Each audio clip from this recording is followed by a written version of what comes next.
Welcome sa bagong tutorial video mula sa RoboForex. Ngayon, ipapakita namin sa iyo paano maging copyFX trader sa MetaTrader 4 gamit ang iyong desktop. Step 1.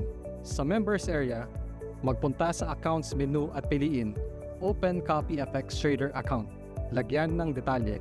I-click ang Confirm button. Congratulations! May copyFX Trader account ka na. Mas malapit ka na sa pagiging isang copyFX trader.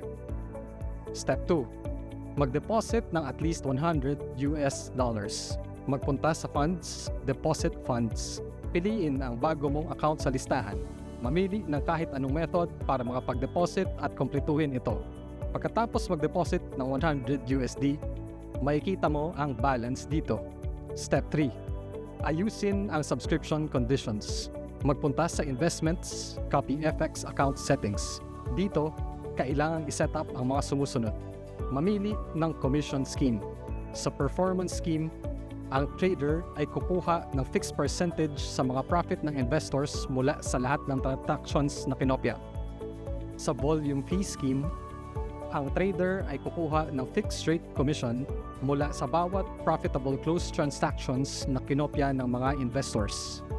Sa trader without commission, ang trader ay hindi makakakuha ng commissions mula sa mga kinopyang transactions. Pumili ng commission rate sa napiling scheme. Sa performance fee, ang rates ay mula 5% hanggang 50%. Sa volume fee, pwedeng $1 to $10 per lot. Ang investment period ay ang period kung kailan mo makukuha ang commissions mula sa investors. Pwede rin buksan ang affiliate commissions para ang lahat ng participants ng copyFX ay magkaroon ng pagkakataon na mang-attract ng investors papunta sa iyong account. May porsyento sila mula sa commissions na matatanggap mo mula sa attracted investors. Step 4.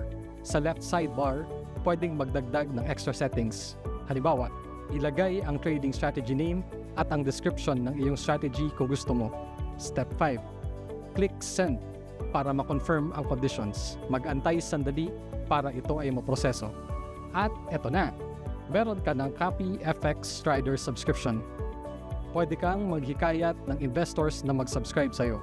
Step 6. I-check ang iyong trading account sa copyFX MetaTrader 4 rating. Magpunta sa Investments menu, piliin ang MT4 Traders Rating. Ayusin ang filters at ilagay ang iyong account number. Ito ang iyong account. Congratulations! Matagumpay kang naging copyFX trader. Salamat sa pagpili sa RoboForex.